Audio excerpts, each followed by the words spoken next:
अच्छा, अभी अनिश जी, जैसे अभी मृत्यु पे हम लोग बातचीत किए थे, हम्म। तो उसी के बाद जैसे आपने तो बोल ही दिया कि पुनर्जन्म जैसी कोई चीज नहीं होती है। हम्म। लेकिन अभी भी तमाम वीडियोस में और तमाम गुरु जो है इनको इस चीज को बहुत प्रमोट भी करते हैं कि रीबर्थ होता है। और अभी हम लोग नॉर्मल बातचीत में भी जैसे कोई हम लोग को अपंग दिख जाता है हम्म। या कोई कुछ दिख जाता है, तो अक्सर लोग कह देते हैं कि ये इसके पूर्व जन्म के कारण होगा, हो सकता है पूर्व जन्म में इसने अच्छे काम ना किए, हम्म। उसके कारण होगा। हम्म। तो है क्या ये, मतलब क्या होता है पूर्व जन्म? आप तो इनकार कर दिए हैं। देखिए, लोग समझ नहीं रहे। इनकार करने की जब बात देखो कहो ना, तो लोग उसको बड़े थ्रेटेंड हो जाते हैं, उसको बड़ा चैलेंज की तरह ले लेते हैं कि हमारे इतने पुराने कंसेप्ट को हम जो बात कह रहे हैं वो बड़ी समझने की है, और वो वही सच्चाई है बेसिकली। ऐसा नहीं कि हमें किसी को खंडन या मंडन करना है। थोड़ा सा कॉमन सेंस से लोग देखेंगे तो बात से उनको समझ में आ जाएगी। अब ये हमारा होना है, ये बॉडी माइंड, तो ये इसी टाइम स्पेस में तो पैदा हुआ है, ये इसी टाइम स्पेस की है। हम्म। और आगे जिसको हम कहते हैं पुनर्जन्म, वो ABCD XYZ कोई भी, या पीछे हम कहें कोई ABCD XYZ, वो हम नहीं होते हैं, कोई होता है। देयर इज सम स्टोरी, हम्म। कोई कहानी। वो कहानी किसी की भी हो सकती है। तो घटनाएं इसीलिए लोगों को थोड़ा वो चौंकाती हैं कि किसी के मेमोरी पैटर्न में कभी कभी कोई कहानी रिफ्लेक्ट हुई, हम्म। तो लोग लगा देखो इनको तो याद आ गया। लेकिन उसकी कहानी नहीं है, किसी की भी कहानी है। कहानी है, कहानियां तो हैं जीवन में, लेकिन ये बॉडी माइंड तो यूनिक है, ये अभी बनेगा अभी खत्म हो जाएगा। ये इसका इसका तो पुनर्जन्म नहीं होगा ना कहीं। तो कहानियां हैं कहाँ? कहानियां ही कहानियां जीवन में है। नहीं, जिसको कहानियां कहाँ है मतलब स्टोर कहाँ रहती हैं? हाँ, जैसे आप बोल रहे हैं कि कोई, मान लीजिए बॉडी माइंड कोई नया आया, हाँ, तो कोई कहानी उसके मन में आई, तो वो कहाँ से आई वो कहानी? कहानियां सब हैं इंसान के कलेक्टिव माइंड में। सब जो हमारा मन है वो एक तरह से कलेक्टिव है या वर्ल्ड माइंड है, तो जुड़ा हुआ है। तो कहानियां उसमें रहती हैं। फिर ये है, कहानियां सीखता भी है बच्चा। देखिए, जब पैदा होता है तो यक बयक उसको उसकी जो मेमोरी बैंक है नहीं एक्टिव होता है। उसको जो भी फीड होता है उसी हिसाब से चीजें उसकी आगे बढ़ती हैं। तो अब जैसे देखो, कोई स्लम में बच्चा पैदा हो जाए, आसपास का जो भी एटमॉस्फेयर होगा, जो पॉवर्टी होगी, ये सब होगी, तो उसके पास कहानियां भी वही होंगी। उससे बड़ी कहानी वो नहीं ला पाएगा। तो कहानियों में एक तो कलेक्टिव माइंड का इनपुट है, लेकिन अभी देखा जाए तो जो करंट सर्कमस्टेंसेज, उनका इनपुट बहुत बड़ा है। हम्म। कलेक्टिव माइंड का इनपुट तब आता है जब इंसान बड़ा हो और अवेयर हो, सचेतन हो, यानी कि उन डीपर लेयर हैं जो माइंड की, उनके प्रति वो ज्यादा जागरूक हो। नहीं तो अब वो गरीब वातावरण में पैदा बच्चे के आसपास तो वही कहानियां होंगी। तो जैसे कई लोग कहते हैं कि जैसे वो पैदा होते हैं हम्म। किसी अननोन जगह, अब हम लोग जब पैदा होते हैं तो हम लोग को तो पता रहता नहीं है जगह कहाँ कौन सी है हम्म। कहाँ। धीरे धीरे जब बड़ा होता है तो ऐसे कई पुस्तकों में भी कहानी है कि वो बड़ा हुआ तो उसको लगा कि मैं तो यहाँ पहले से था, मैं तो इनको पहले से जानता था। तो ये सब कैसे मतलब हो जाता है? माइंड की देखिए पावर ऑफ एसोसिएशन है। जितना देखिए शरीर को समझा जा रहा है, उतना मन को भी समझा जा रहा है, और आगे और समझा जाएगा, डे बाय डे समझा जाएगा। हमारा मन लगातार चीज़ों से आइडेंटिफाई कर रहा है, एसोसिएट कर रहा है। उसका अपना एक प्रोसेसिंग डेवलप हो रही है, उसका अपना डेटा बैंक डेवलप हो रहा है, उसके लाइक्स एंड डिसलाइक्स डेवलप हो रहे हैं, हम्म। और वो उसकी तमाम भावनात्मक और परिस्थितिगत अनुभवों पर खड़ा हुआ है। तो जब हमको लगता है ये बड़ा जाना पहचाना सा है, ये जगह जानी पहचानी सी है, ये इंसान बड़ा जाना पहचाना सा है, तो कहीं ना कहीं से वो हमारी लाइक और डिसलाइक के जो फेवरेबल पैटर्न है उनसे वो मैच कर रहा होता है। हमको नहीं पता है डेटा कहाँ कितना मैच कर गया, एकदम से नहीं माइंड जानेगा, लेकिन वो मैच कर रहा है। तो उससे ये लोगों को लगता है कि ये कोई पूर्व जन्म की चीज है। पूर्व जन्म की नहीं है, ये अभी के पैटर्न से डेवलप हुई। जैसे एक उदाहरण इसमें बताया, बड़ा रोचक था, हमने कहीं किस्सा पढ़ा था, वो इस चीज को बताएगा। एक बार एक सज्जन थे, तो उनको खाने में अगर जैसे चावल खा रहे हैं या ऐसे दाल खा रहे हैं, कंकड़ आ जाए मुंह में, हम लोग अक्सर कभी न कभी आ ही जाता है, तो हम लोग तो जाके कुल्ला कर लेंगे, थूक देंगे, नॉर्मल हो जाए, कोई बात नहीं। लेकिन उनको बहुत एक्सट्रीम रिएक्शन होता था उसको, कंकड़ आ जाए खाने में, वो एंगर में चले जाते थे, डिप्रेशन में चले जाते थे, उस समय पे खाना खा नहीं पाते थे उसके आगे। अगर कंकड़ मुंह में आ गया तो उसके बाद उनके लिए खाना संभव नहीं, फिर बहुत उत्तेजित हो जाते थे। अब ये गुत्थी थी उनके लिए कि ऐसा क्यों होता, खुद भी उनको बड़ा ऑकवर्ड लगता था कि भाई जो आम इंसान के लिए बड़ी नॉर्मल रिएक्शन है, उनके लिए वो एक्सट्रीम रिएक्शन बन जाता है। तो फिर उन्होंने इसके लिए कंसल्ट किया है किसी साइकोलॉजिस्ट को, काउंसलिंग हुई, तो उस सेशन में उन्होंने ये बात उनकी मेमोरी से निकल के आई कि बहुत छोटे थे बचपन में, जब वो 5-6 साल के रहे होंगे, तो उनके घर में उनके चाचा और पिता के बीच में झगड़ा हुआ पार्टीशन को लेके। घर एक ही था और उनके शायद जो भी चाचा थे वो दबंग थे, तो ये बच्चे और इनकी माँ और सब बैठ के खाना खा रहे थे और उन्होंने आके घर तोड़ना शुरू कर दिया। सब लेके आए तोड़ने वाला सामान, और जब उसमें वो कंक्रीट गिरी तो वो उछल के इनके खाने की प्लेट में जाके गिरी।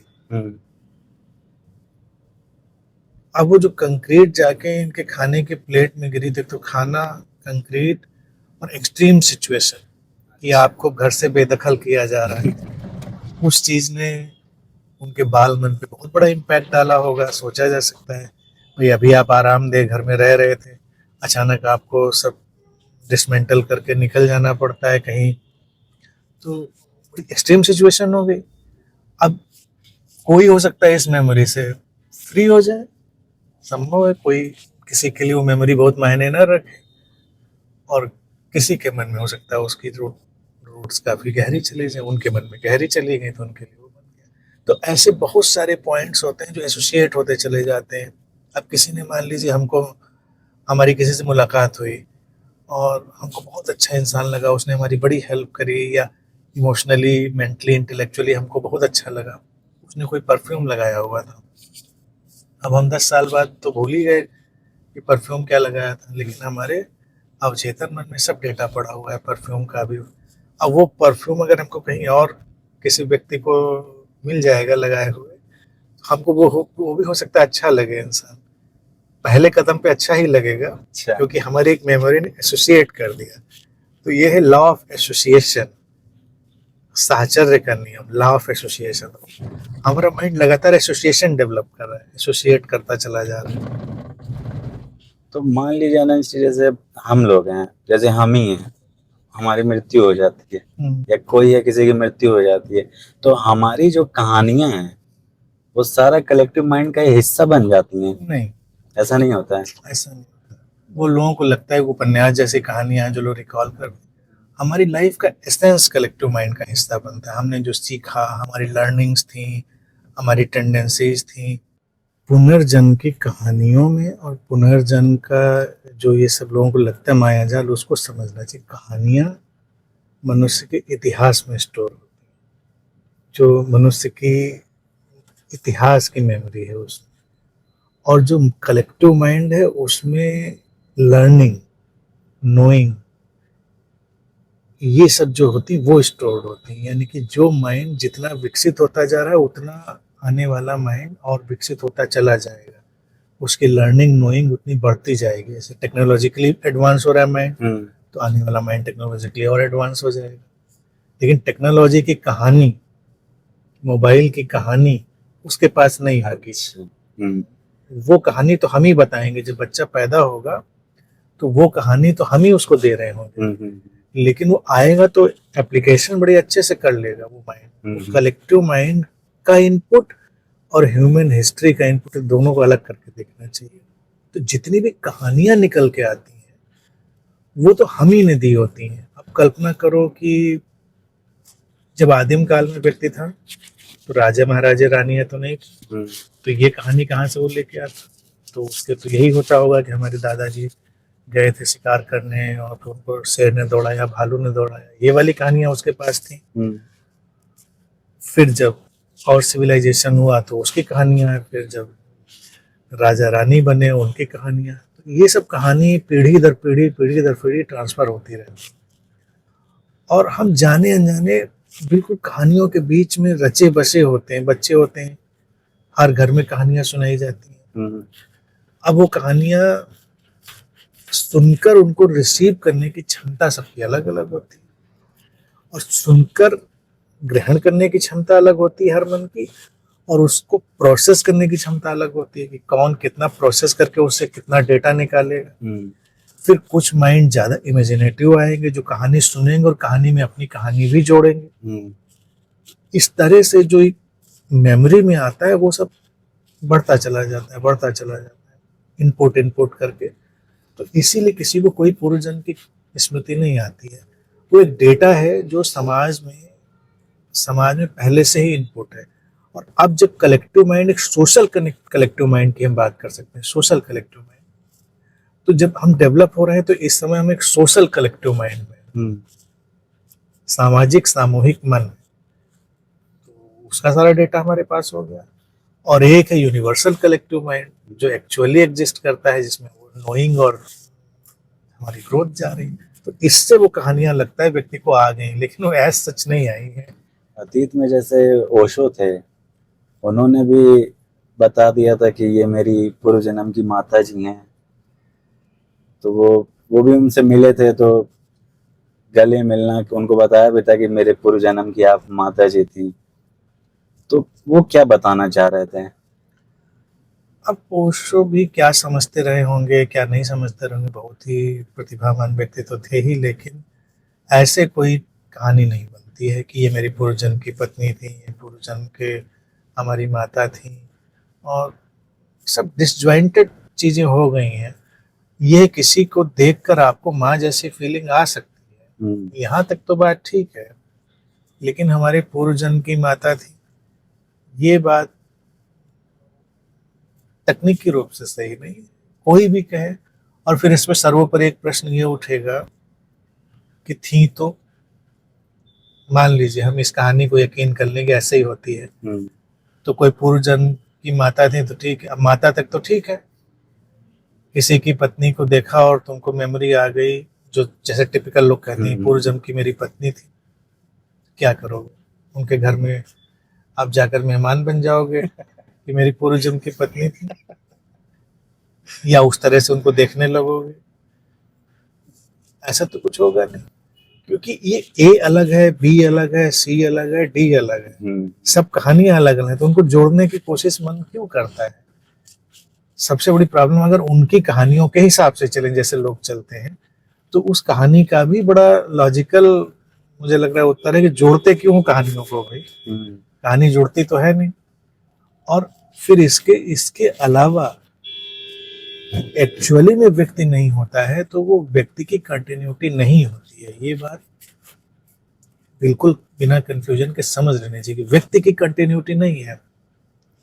अब मान लीजिए मैं हूं, मैं जाऊंगा तो एज सच मेरी कंटिन्यूटी नहीं होगी कि मेरी कंटिन्यूटी हो रही कि अब अनंसरी का ये, हाँ, मेरी जैसी प्रेजेंस, मेरी जैसी नोइंग, मेरी जैसी जो एक्सप्रेशन की चीजें हैं, ये तो डेटा में चली गई कलेक्टिव एग्जिस्टेंशियल माइंड में, तो इनकी कंटिन्यूटी बनी रहेगी। तो अनुश्री, जैसे कोई बुद्ध की जब मृत्यु हो जाती है तो उसकी जो प्रेजेंस, उसकी जो एसेंस था, वो भी आने वाली जनरेशन को और ज्यादा अपलिफ्ट कर देती है। बिल्कुल, जनरेशन को भी, और तत्काल में भी। तत्काल में तो करती है, वो तो हम लोग देख ही गए हैं। तत्काल में भी पूरी मानवता के ऊपर उसका इम्पैक्ट जाता है। हम डेटा वाइज देखिए उस चीज को नहीं देख पाएंगे सही से, क्योंकि अभी डेटा बहुत डाइवर्सिफाइड हो गया है। लेकिन अगर अतीत में जाएं जब डेटा कम था थोड़ा, क्योंकि अब डेटा भी बहुत ज्यादा है, तो आप कितनी कितनी चीजों को एनालाइज करेंगे।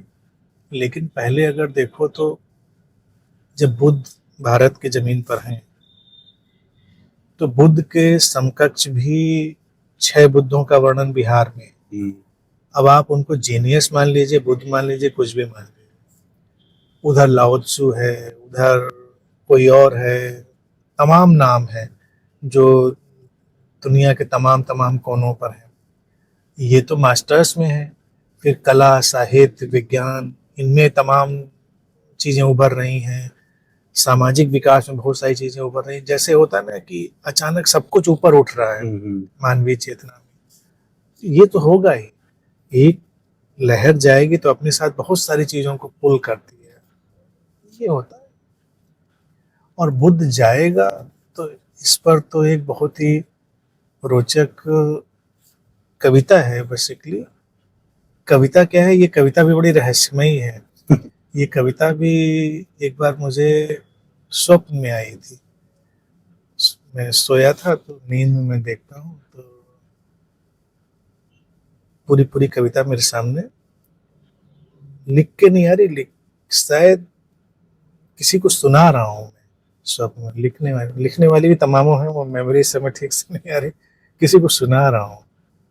तो उसमें कई सारे लाइनें हैं, लेकिन एक अभी अभी याद आ गई मुझको कि एक बुद्ध जब मरता है तो मरकर छा जाता है समग्रता में, यानी टोटलिटी में डिजॉल्व हो जाता है, कहीं जाता नहीं। एक बुद्ध जब मरता है तो कहीं जाता नहीं, वो समग्रता में डिजॉल्व हो जाता है। ये एक लाइन है और इसी तरह से और भी कई सारी लाइन थी। तो ये रोचक है कि वो मर के हम सोचते हैं वो कहीं जाएगा, समग्रता में घुल मिल जाएगा, टोटलिटी ही इनरेस्ड हो जाएगी, समग्रता प्रभावित हो गई। जैसे सूरज उगा तो सूरज ने कोई अपनी परंपरा नहीं छोड़ी है कि ये लीनिएज मेरी आ रही है। पूरी धरती पे रोशनी हुई है, पूरी धरती पे खिलावट है, सारी चारों तरफ जीवन की जो करवटें हैं बदल रही हैं। तो ये अंतर होगा। तो आप जैसे कहते हैं कि लर्निंग है, हमारी एसेंस आगे जाती है, और कुछ वीडियोस में आपने कहा है कि एक लाइफ फोर्स है जो आगे जाती है, तो क्या ये एसेंस लर्निंग लाइफ फोर्स का हिस्सा है? एग्जैक्टली वही बात है, शब्द अलग अलग दे सकते हैं, बात तो एक ही। लाइफ फोर्स कह लो, उसको लर्निंग कह लो, नोइंग कह लो। लाइफ फोर्स जीवन की पूरी एक जो अंतरधारा है, जो कलेक्टिव जुड़ी हुई, सब पूरा जीवन की धारा आगे बढ़ती जा रही है, तो वही लाइफ फोर्स है, वही नोइंग। लाइफ फोर्स भी मतलब पर्सनल ना हो के एक समग्रता में आगे बढ़ती है क्या? इसीलिए पर्सनल ग्रोथ और पर्सनल इनलाइटनमेंट एक बड़ा मिथ है। पर्सनल जैसा कुछ नहीं होता, वो है इम्पर्सनल। अब यहाँ पर वही कलेक्टिव डेटा वाली थोड़ी मिस्ट्री हो जाती है इम्पर्सनल, लेकिन किसी पर्सन के थ्रू वो रिफ्लेक्ट हुआ है, तो थोड़ी देर के लिए उपयोगिता के लिए काम चला, वो पर्सनल जैसा लगता है, लेकिन वो है पर्सनल, है इम्पर्सनल। तो किसी व्यक्ति को देखकर हमको लगेगा ये तो भाई बहुत इनलाइटेंड है, या इसके अंदर बड़ी डिविनिटी ज़्यादा मात्रा में उभर आई है। वो बस उस प्रोसेस में, उस मुकाम पर, उस बिंदु पर खड़ा है जहां पर वो उस तरह से चीजें रिफ्लेक्ट हो रही हैं, व्यक्तिगत नहीं है। इसीलिए जब रियल सेंस में इनलाइटनमेंट होता है किसी के अंदर, तो वो उसको काम तो सब करता है, वो शेयरिंग करेगा, उसको लोगों तक ले जाएगा, सब बातें करेगा, लेकिन पर्सनल में ना तो उसका अपना कोई प्रेशर होता है, ना दूसरों को प्रेशर देता है, और वो हट जाता है उस चीज से, क्योंकि उसको पता है ये तो कहीं और से आ गया है। जैसे चंद्रमा इल्यूमाइंड हो गया, सूरज की रोशनी से हो गया। चंद्रमा ने कोई अपना नाटक करके तो सूरज के ऊपर रोशनी थोड़ी लाई थी कि चंद्रमा ने 12 बरस साधना करी और उसके बाद एक दिन सूरज की रोशनी चंद्रमा के ऊपर पड़ी। चंद्रमा उस अलाइनमेंट में था, उस मोमेंट जो सेलेस्टियल मोमेंट है उसके अलाइनमेंट में था, तो रोशनी उसके ऊपर आ गई। लेकिन चंद्रमा तो चंद्रमा है, चंद्रमा की अपनी वैल्यू इनकार नहीं कर सकते भाई। लेकिन एक्चुअली चंद्रमा कहाँ है, मतलब चंद्रमा की रोशनी कहाँ है, एक्चुअली तो नहीं है, वो इम्पर्सनल है। और इसी तरह से ये इल्यूमिनेशन जो है, इंडिविजुअल इल्यूमिनेशन को लोग देखते हैं, मुझे लग रहा है वो भी वैसे ही है कि कुछ बॉडी माइंड, कुछ शरीर मन उस प्रक्रिया में, उस बिंदु पर होते हैं जहां पर वो रिफ्लेक्शन ज्यादा मात्रा में आ जाता है। और अक्सर आप समग्रता कहते हैं, जैसे पूर्व जन्म में ही अभी हम बात कर रहे हैं तो इस चीज को समझे। समग्रता आप कहते हैं, टोटलिटी कहते हैं, है क्या ये टोटलिटी, ये समग्रता? टोटलिटी पूरी लाइफ का कनेक्टिविटी, जिसमें देखा जाए पेड़ पौधे, चट्टान, प्राणी जगत, हम सब, जो जीवन की हलचल है, पूरे जीवन की जो प्रक्रिया और जीवन की पूरी हलचल है, वही समग्रता है, वही टोटलिटी। सारा जीवन, सब कुछ, हर चीज मतलब। हर चीज, केवल मनुष्य ही नहीं। इसीलिए तो इसका गणित लगाना बड़ा मुश्किल है, लोग लगा नहीं सकते कि अभी अमेज़न के फॉरेस्ट में कोई हलचल चल रही है और उससे हम प्रभावित हो रहे हैं, not as a climate, mentally भी, इमोशनली भी। तो हम अभी तो डेटा रिलेट नहीं कर पाए। धीरे धीरे विज्ञान बढ़ रहा है उस तरफ, लेकिन संभव है वो डेटा कहीं से इतना इंटरकनेक्टेड है, वो काम कर रहा हो। तो अगर यहीं बैठे बैठे अभी हमारा मूड कुछ अलग हो गया, तो हम ये तो नहीं जोड़ सकते कि ये अंटार्कटिका में कोई हलचल हुई थी या अमेजन के फॉरेस्ट में हलचल हुई थी इसलिए ऐसा हुआ। हम तो सोचेंगे कि तुम बगल में बैठो, तुमने कुछ किया होगा इसलिए हमारा मूड ऐसा हुआ। अचानक से हम लोग किसी भी चीज को इतना पर्सनलाइज क्यों कर देते हैं? जैसे आप तो समझा देते हैं कि सब इम्पर्सनल है, अकर्ता की बात करते हैं, तो पर्सनलाइजेशन करना भी एक जीवन को आगे ले जाने की प्रक्रिया में एक होता है क्या? हाँ, वो सही है, लेकिन पर्सनलाइजेशन में अटकना प्रॉब्लम है। पर्सनलाइजेशन में प्रॉब्लम नहीं है, पर्सनलाइजेशन की यूटिलिटी और फ्यूटिलिटी समझने की जरूरत होती है। और हमने देखिए अपने लाइफ में बच्चों को भी बड़ा करते हैं या हम खुद बड़े होते हैं, यही ट्रेनिंग देना सब भूल गए कि कोई भी चीज पूरी तरह फ्यूटाइल नहीं है और कोई भी चीज पूरी तरह से यूटिलिटी में नहीं। हर चीज की व्यर्थता और सार्थकता। पर्सनलाइजेशन को मैं वही कहता हूँ, पर्सनलाइजेशन उसी तरह से यूटिलिटी वाली चीज है जैसे ये कार में हम बैठे हुए हैं, हम व्हीकल की तरह यूज कर रहे हैं, जा रहे हैं, लेकिन जब हम कार खड़ी करके कहीं उतर जाएंगे तो कार अपनी जगह खड़ी रह जाएगी, हम कहीं और चले जाएंगे। व्हीकल था, यूटिलिटी हो गई। या हम पानी पीने के लिए गिलास उठा रहे हैं तो गिलास चाहिए हमको, ट्रेवल के लिए कार चाहिए, तो पर्सनलाइजेशन चाहिए हमको फंक्शनिंग के लिए। लेकिन उसको लगातार ढोते रहना प्रॉब्लम है। अब कार छोड़ दी, अंदर गए, अपना काम कर रहे हैं, तो कार हमारे साथ नहीं। तो इसी तरह से जब पर्सनल जो इम्प्रेशन व्यक्ति को होता है, हम इंटरेक्ट कर रहे हैं तो एज ए पर्सन इंटरेक्ट करेंगे, मैं बोलूंगा मैं, तुम बोलोगे तुमको, तुम बोलूंगा तुम ऐसे बोलोगे, हम लोग काम करेंगे। तो इंटरपर्सनल रिलेशन के लिए वो एक सीमा तक उपयोगी होगा, लेकिन फिर जो प्यार होगा, जो शांति होगी, जो बहुत सारी चीजें होंगी, वो इम्पर्सनल से आ रही होंगी। तो उनको हमें इम्पर्सनल की जोन में भी देखना होगा कि हम उनमें उतना ना अटके। व्यक्तिगत बहुत सारी मारामारी, गिलास में पानी पी के फिर गिलास रख दिया, फिर गिलास को लेके नहीं घूमे, फिर उस पानी के जो सेटिस्फेक्शन आया हमारा, उसको हमने कैरी किया। तो जब हम किसी के प्रेम में गए, उदाहरण के लिए, तो गए तो पर्सन ही प्रेम में, दो लोग ही, लेकिन जब शुरुआत में प्रेम भी पर्सनलाइज ही होगा, पर्सनल प्रेम, लेकिन थोड़ा ही गहराई में जाएंगे तो पर्सन ड्रॉप हो जाएगा, केवल प्रेम रह जाएगा, पर्सन का उतना बर्डन नहीं रह जाएगा, तो वो ज्यादा ब्यूटीफुल हो जाएगा। यूटिलिटी फ्यूटिलिटी, वही मनी में प्रॉब्लम है। धन महत्वपूर्ण है कि नहीं है? भारत में देखिए साधु महात्माओं ने एक्सट्रीम ले लिया कि महत्वपूर्ण नहीं है, धन को छुएंगे ही नहीं, धन की बात ही नहीं करेंगे। लेकिन ये बात भी बेवकूफी की है।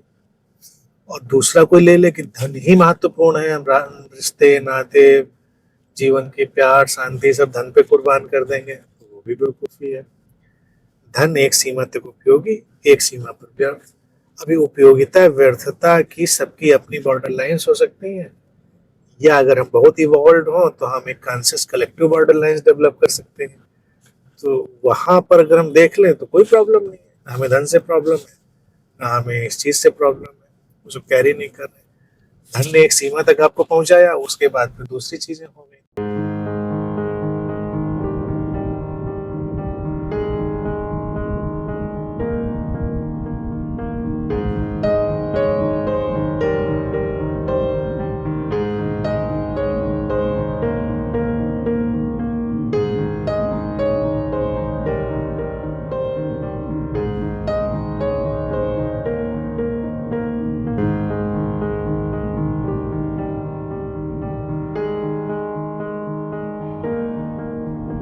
है।